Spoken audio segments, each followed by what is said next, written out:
Bonjour, c'est Ursule encore. On est le 6 septembre 2023. Alors, je viens sur la trompette aujourd'hui encore et je viens proclamer le retour de notre Seigneur Jésus-Christ. Amen et alléluia. Soyons tous bénis, soyons remplis de sa joie. Amen.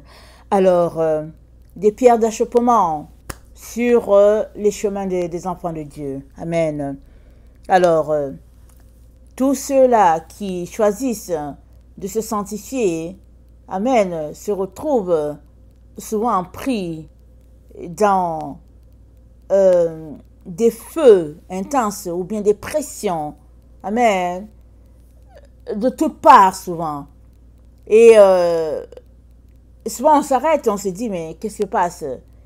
Et le Seigneur vient encourager tout un chacun par ces paroles-là, selon lesquelles l'ennemi, il n'est pas après ceux-là qui aiment le conformisme. Amen. Tous ceux-là qui aiment la voie de Laodicée, ils vivent dans leur confort, au fait. Et tout est bien pour eux. Jusqu'à ce qu'ils décident d'en sortir. Que ce soit la voie de Laodicée, que ce soit la voie de l'ennemi. Ces gens-là qui restent sur ces voies-là, ils sont en équilibre avec leur environnement. Mais dès qu'ils décident de sortir de là et qu'ils veulent embrasser la voie de la lumière, alors commence leur déboire.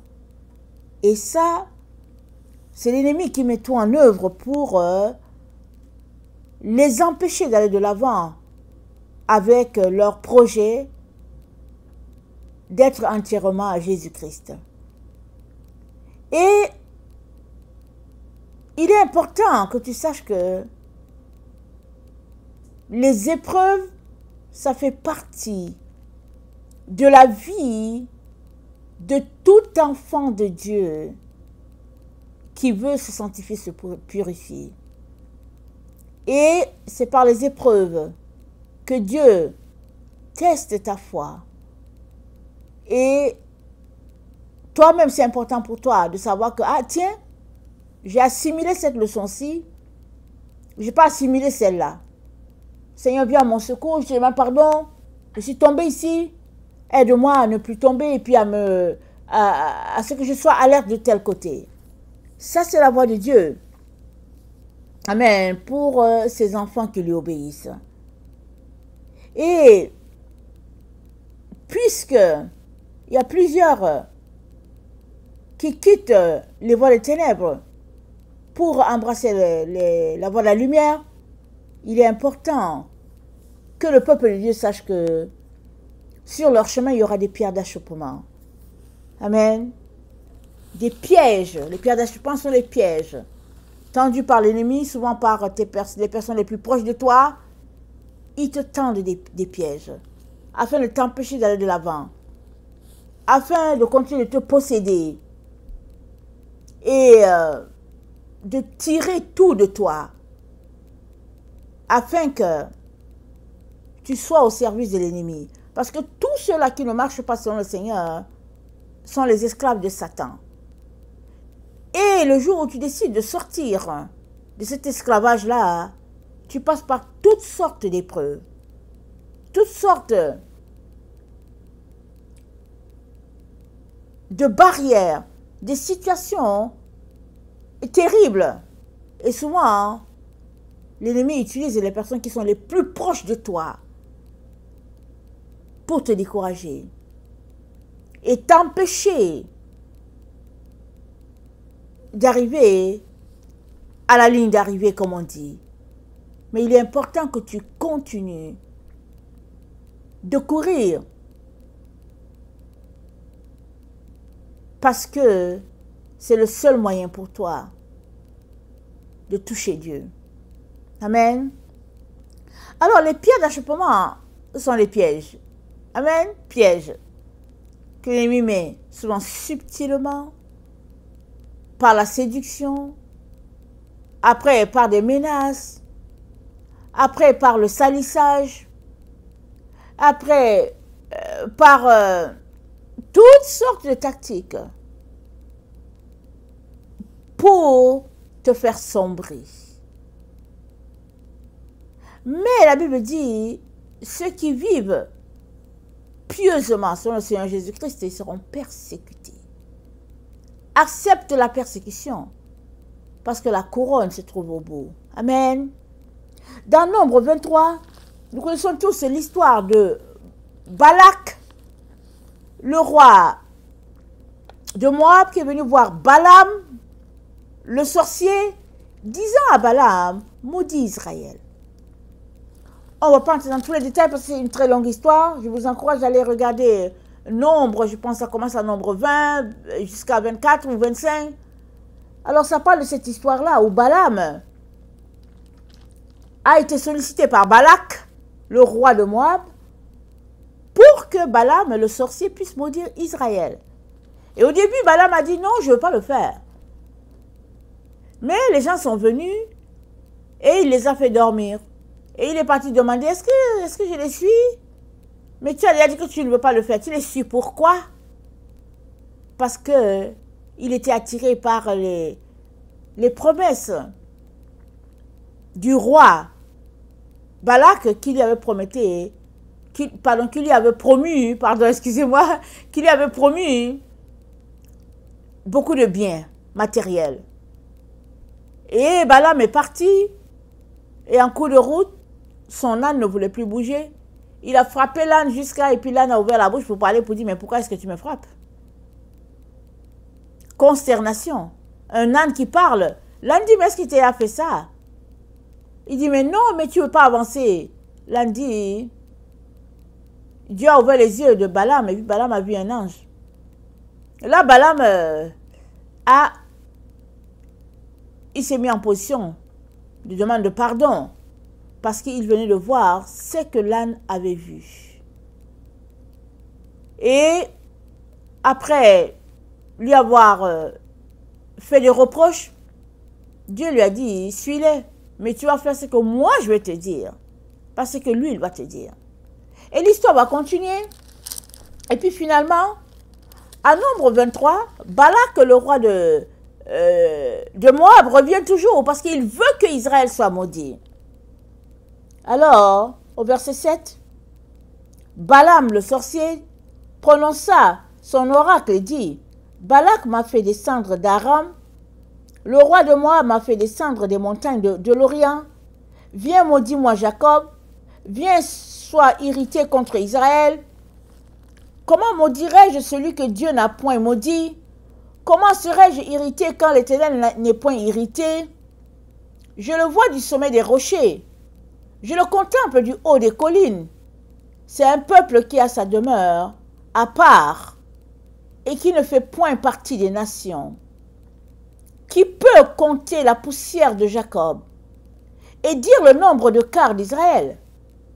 Que je meure de la mort des justes et que ma fin soit semblable à la leur. Donc, Balaam, il sait qui est Israël. Il a vu, mais il commence sa vie de flatterie. Amen. Il commence à entrer dans le spirituel en disant, Balak a dit que. Balak, c'est le roi de Moab. Balaam, c'est le sorcier.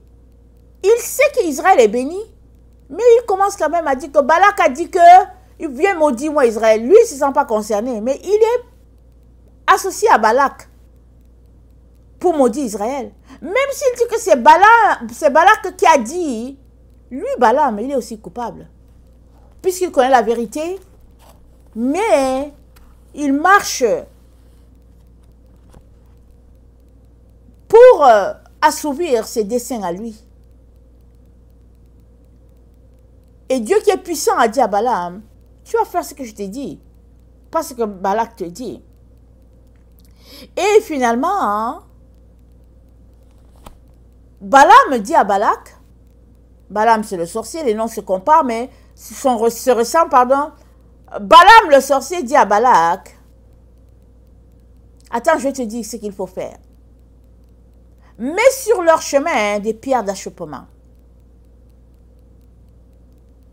envoie les danses nocturnes, l'impudicité, les viandes sacrifiées. Comme ça, tu vas les faire tomber. Parce que eux là, ils sont bénis de Dieu. La seule manière pour toi d'affaiblir ce peuple-là, c'est que tu mets des pièges sur leur chemin de telle sorte qu'eux-mêmes puissent pécher. Balaam n'a pas maudit Israël. Il n'a pas maudit Israël. Et Balak revient encore à la charge. Balak lui dit, mais attends, qu'est-ce que tu m'as fait comme ça?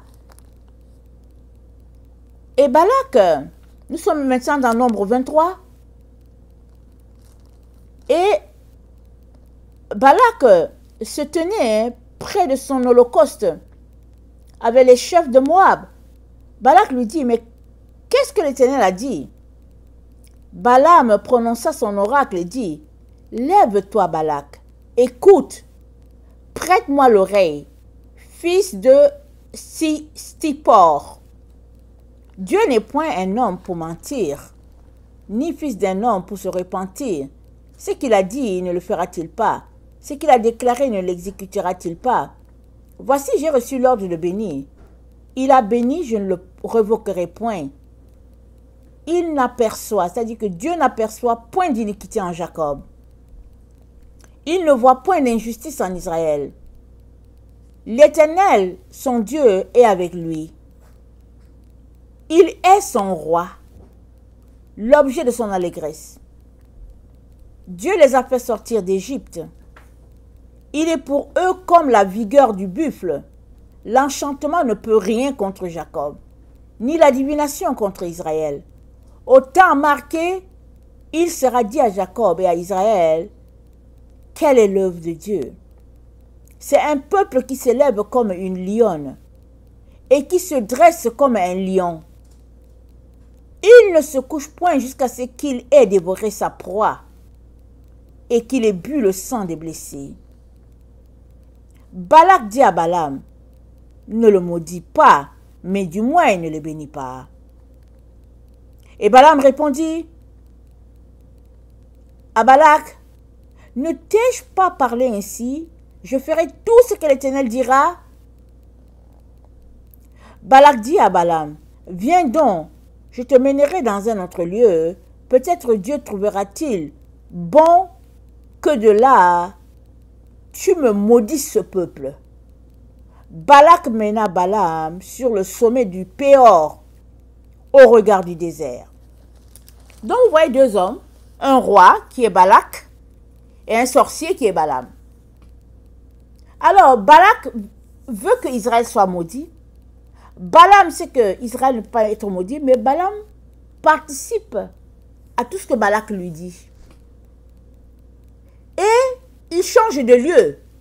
Et ils arrivent à un autre lieu. Balak dit, maudis-moi ce peuple. Pourtant il vient d'entendre que Dieu a dit qu'il ne peut pas les maudire. Mais il recommence toujours. Il recommence toujours. C'est ça que le sorcier fait. C'est ça que l'agent de Satan fait. L'agent de Satan ne se décourage pas de venir toujours mettre des pièges sur le chemin de l'enfant de Dieu. Et toi, qui es enfant de Dieu, tu dois tout faire, garder ton feu allumé et intense. Rappelons-nous, amen, il y a quelques jours, le Seigneur nous a donné le 3 de 9 en nous disant d'attiser notre feu, de mettre du bois, de garder toujours la flamme. Amen. Et c'est important parce que quand l'ennemi vient pour t'attaquer et que son plan échoue, il retourne encore. Il revient encore. Il revient encore. Parce que qu'est-ce qu'il veut? Il veut ta chute. Mais toi qui marches selon Dieu, tu dois attiser ta flamme, ton feu. Tu dois être tellement intense dans ton amour pour le Seigneur que l'ennemi puisse se tenir loin. Parce que ton feu pour ton Seigneur, c'est ton amour, ta passion pour Dieu. Et cette passion-là est un feu qui fait que les insectes ne vont pas venir à côté du foyer. Quand le foyer est allumé là, quand tu prépares, il n'y a pas de mouche qui vient. Hein. Les seules mouches qui vont tourner à côté de ton foyer alors que tu prépares sont des mouches peut-être aveugles. Parce que les mouches, elles sentent la chaleur, elles ne viennent pas parce qu'elles savent qu'elles vont brûler. C'est pareil avec les esprits séducteurs et les esprits menteurs. Quand ton feu allumé, ils n'approchent pas. Mais ils vont toujours utiliser toutes sortes de stratégies pour te faire tomber. Alors Balak revient encore à la charge. Balak le prend, il l'amène sur une autre montagne. Parce qu'il se dit, peut-être que là, Dieu va répondre à sa prière. Il se dit peut-être que Dieu va changer d'avis. Et que Dieu va accepter que Israël soit maudit. Et pourtant, Balaam sait bien que ce n'est pas possible. Balaam a dit à Balak, ce n'est pas possible. Mais Balaam, c'est un sorcier. Les sorciers te font toujours croire qu'ils sont avec toi. Ils ont toujours des stratégies. Toujours. De te faire croire qu'au fait, ils sont enfants de lumière, mais ils sont des sorciers. C'est ça qu'ils sont. Le sorcier parle toujours pour les ténèbres. Toujours. Donc Balaam dit à Balak, non, on peut pas les maudire. Mais Balaam, il est avec Balak. Les deux sont ensemble. Pour faire tomber Israël. Amen. Et c'est dit, c'est Balaam lui-même qui dit à Balak, il lui dit, la sorcellerie, on est dans le verset 23, Nombre 23, le verset 23, la sorcellerie ne peut rien contre Jacob, ni la divination contre Israël. Autant marqué, il sera dit à Jacob et à Israël, quelle est l'œuvre de Dieu. Donc en ce temps-là, ils étaient encore dans l'ignorance. Mais Balaam, le sorcier, il avait vu par des forces mystiques ce que serait Israël plus tard. Ça, c'est l'une des raisons qui fait que beaucoup de personnes sont dans les pratiques obscures. Ils restent dans les ténèbres et ils voient la lumière des enfants de Dieu. Et ils concoctent des plans contre les enfants de Dieu. Mais toi, l'enfant de Dieu, tu dois tout faire pour demeurer fidèle à ton Dieu et augmenter l'intensité de ta lumière. Amen. Dans 1 Thessaloniciens 4, le verset 3, 1 Thessaloniciens 4, le verset 3, voilà ce qui est dit.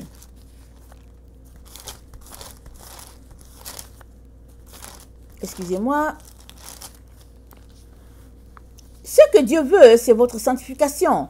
C'est que vous vous absteniez de l'impudicité. C'est que chacun de vous sache posséder son corps dans la sainteté et l'honnêteté, sans vous livrer à une convoitise passionnée, comme font les païens qui ne connaissent pas Dieu. C'est que personne n'use envers son frère de fraude, de cupidité dans les affaires, parce que le Seigneur tire vengeance de toutes ces choses. Comme nous vous l'avons déjà dit et attesté, car Dieu ne nous a pas appelés à l'impureté, mais à la sanctification. Dieu nous a appelés à la pureté, la sanctification. On doit demeurer dans la lumière. On est des enfants de lumière, on doit poser des actions de lumière à tout bout de champ. Amen. Et dans le psaume 27, le verset 11, c'est dit, « Éternel, enseigne-moi ta voie, conduis-moi dans le sentier de la droiture à cause de mes ennemis. » À cause de tes ennemis, demeure sur le chemin de la droiture. Parce que tes ennemis, ce qu'ils veulent, c'est ta tête. Ils veulent ta chute. Et c'est quoi la cause? C'est que tu as décidé d'être ami de Dieu. Ton péché. Le fait que tu aies décidé de t'approcher de Dieu, à leurs yeux, c'est un péché. Et ils sont là pour t'empêcher d'avancer. Mais tu dois avancer. arriver à l'endroit que Dieu a prévu que tu dois arriver. Coûte que coûte. Et ton intimité avec Dieu ne doit pas dépendre de tous leurs plans pour te faire tomber. Parce qu'ils se regroupent comme des essaims d'abeilles. Regardez, Balak était jaloux d'Israël. Il allait voir un sorcier Balaam. Et puis finalement, ils ont concocté un plan. Et puis ils ont mis en place des danses nocturnes pour faire tomber Israël. Et puis Israël est tombé. Quand ils ont eu des viandes, ils ont eu, au fait, la dépravation. Alors, après la danse, au clair de lune, là où il y a le feu, après, c'était des passions vraiment non contrôlables. Et c'est comme ça qu'Israël est tombé. Et Balak était content. Parce que c'est tout ce qu'il cherchait depuis longtemps. Et Balaam, est-il innocent? Non, il pense qu'il est innocent. Il n'est pas innocent. Parce qu'étant sorcier, il a vu depuis longtemps la lumière d'Israël, mais il a décidé de prendre les avantages que Balak lui donnait et de dire à Balak, voilà comment on va faire pour les faire tomber. C'est ça l'œuvre des sorciers. Ils sont remplis autour de toi. Remplis. Tu manges avec eux, tu ris avec eux, tu fais tout avec eux. Mais ils sont là, ils voient ta lumière. Et ils ont un projet. Un projet de te faire tomber. Mais toi, comme c'est dit dans le psaume 27, le verset 11, à cause de tes ennemis, c'est dit, Éternel, enseigne-moi le sentier de la droiture. Tu dois demeurer sur le droit. Tu dois demeurer sur la lumière. Amen. Et au psaume 27, David dit, l'Éternel est ma lumière et mon salut. De qui aurais-je crainte? L'Éternel soutien de ma vie. De qui aurais-je peur? Quand les méchants s'avancent contre moi pour dévorer ma chair, ce sont mes persécuteurs et mes ennemis qui chancellent et tombent. Si une armée se campait contre moi, mon cœur n'aurait aucune crainte. Si une guerre s'élevait contre moi, je serais malgré cela plein de confiance. Je demande à l'Éternel une chose que je désire ardemment. Je voudrais habiter toute ma vie dans la maison de l'Éternel pour contempler la magnificence de l'Éternel et pour admirer son temple. Car il me protégera dans son tabernacle au jour du malheur. Amen. Donc, Dieu protège ses enfants. Le tabernacle de Dieu, c'est la maison de Dieu. Et nous savons que c'est la Nouvelle Jérusalem. C'est le lieu où tous les enfants de Dieu seront regroupés. Amen. Alors, ce que Dieu veut, c'est notre sanctification. C'est que nous nous abstenions de l'impudicité, de toutes ces choses-là qui opposent Dieu. Alors, commence à quitter ces choses-là qui sont des portes ouvertes. La télévision, Internet, les amis dépravés, les conversations déplacées. Toutes ces choses-là, c'est à toi de mettre ta vie en règle, en ordre. Si tu ne la mets pas en ordre, alors des portes seront ouvertes, des fenêtres. Il est important que tu les fermes. Parce que ton ennemi ou tes ennemis, tout ce qu'ils veulent, c'est te faire tomber. C'est tout. Et dans Tite 2, le verset 1, Tite 2, le verset 1, Paul parle à son enfant. Il lui dit, pour toi, dis les choses qui sont conformes à la sainte doctrine. Tite 1, verset 1 à 3. Paul, serviteur de Dieu, apôtre de Jésus-Christ, par la foi des élus de Dieu et la connaissance de la vérité qui est selon la piété, lesquels reposent sur l'espérance de la vie éternelle, promise dès les temps anciens,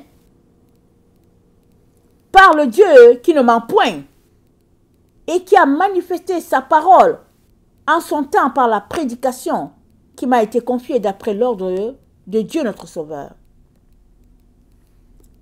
Verset 10. Il y a en effet, surtout parmi les circoncis, beaucoup de gens rebelles, de vains discoureurs, séducteurs, auxquels il faut fermer la bouche. Ils bouleversent des familles entières, enseignant pour un gain honteux ce qu'on ne doit pas enseigner. Donc, les faux discoureurs, les menteurs, les séducteurs, c'est rempli. C'est rempli partout. C'est rempli. Partout où tu passes, ils sont là. Toi, fuis. Fuis-les.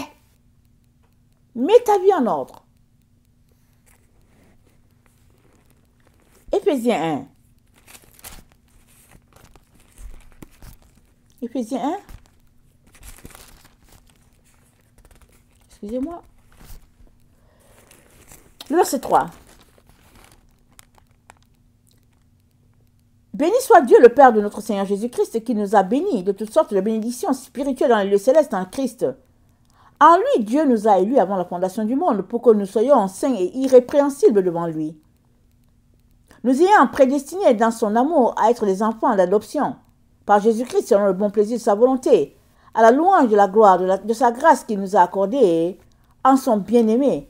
En lui, nous avons la rédemption, par le sang, la rémission des péchés, selon la richesse de sa grâce, que Dieu a répandue abondamment sur nous, par toute espèce de sagesse et d'intelligence.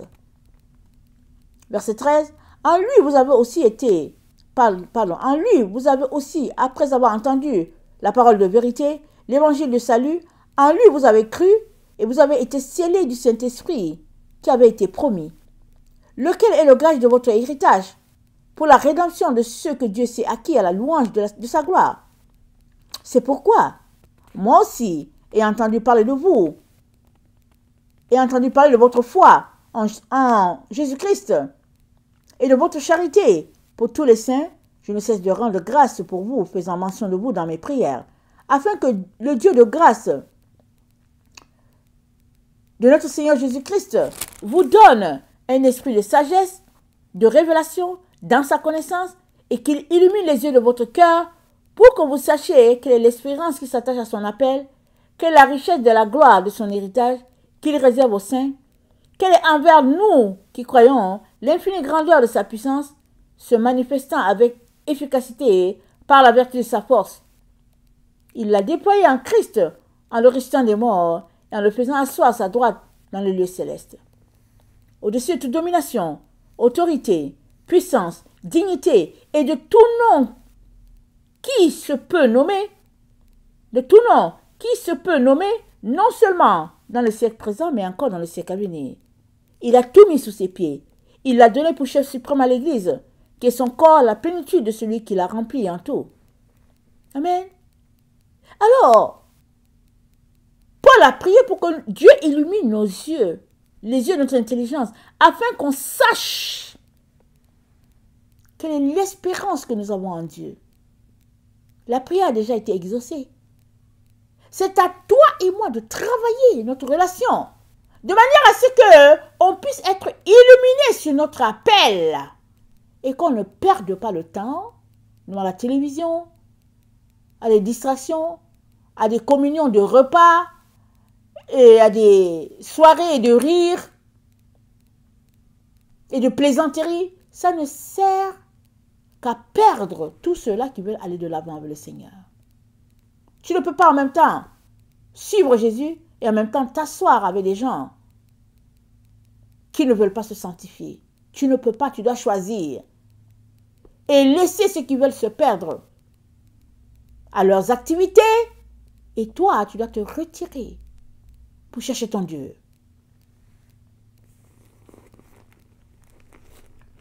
C'est la voie, c'est le chemin. Si tu ne prends pas ce chemin, l'ennemi, lui, il travaille comme Balak. Balak travaille à chaque station pour dire, Balaam, viens, maudissons-les. Balaam, viens, faisons ceci. Balaam. Ils sont nombreux, c'est tout ce qu'ils font. Il y a des gens qui se lèvent, leur cœur n'est pas tranquille. Tant qu'ils n'ont pas fait tomber quelqu'un, c'est écrit dans la Bible. Le méchant Ne dors pas, tu n'as pas fait tomber quelqu'un. Ça fait partie de son travail. Mais toi, ton travail, c'est quoi? C'est de marcher dans la sainteté et de demeurer au pied de la croix. La Bible dit, celui qui demeure sous l'abri du Très-Haut repose à l'ombre Tout-Puissant, le psaume 91. Tu dois demeurer à l'abri du Très-Haut.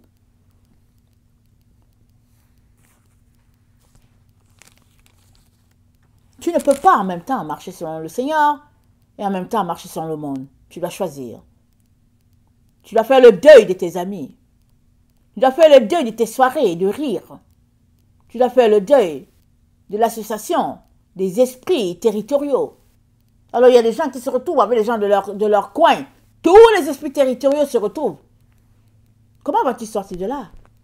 Comment vas-tu détacher tes liens et t'unir à Jésus? Comment vas-tu faire? La seule manière pour toi de t'unir à Jésus, c'est de couper tes liens avec les esprits qui t'accompagnent. Alors, si tu ne les coupes pas, comment vas-tu faire pour te rendre? Il y a plusieurs qui sont là, qui disent, oh Jésus, Jésus vient à mon secours. Mais Jésus qui s'est dit à venir à ton secours. Mais toi, est-ce que tu fais ce que tu dois faire? Es-tu en train de sortir de tes liens? Ou bien es-tu tout simplement en train de t'enfoncer et en train de t'amuser avec Jésus? Apocalypse 2. Le verset 14. Mais j'ai quelque chose contre toi. C'est que tu as là des gens attachés à la doctrine de Balaam, qui enseignent à Balak à mettre une pierre d'achoppement devant les fils d'Israël pour qu'ils mangeassent des viandes sacrifiées aux idoles et qu'ils se livrassent à l'impudicité. De même, toi aussi, tu as des gens attachés pareillement à la doctrine des Nicolaïtes. Les Nicolaïtes, c'est eux aujourd'hui qu'on appelle les francs-maçons, les rosicruciens. Ils sont reconvertis, ils ont changé de nom. Les Illuminati. Repends-toi donc, sinon je viendrai à toi bientôt, et je les combattrai avec l'épée de ma bouche. Que celui qui a les oreilles entende ce que l'Esprit dit aux églises. À celui qui vaincra, je donnerai de la manne cachée, et je lui donnerai un caillou blanc, et sur ce caillou est écrit un nom nouveau, que personne ne connaît si ce n'est celui qui le reçoit.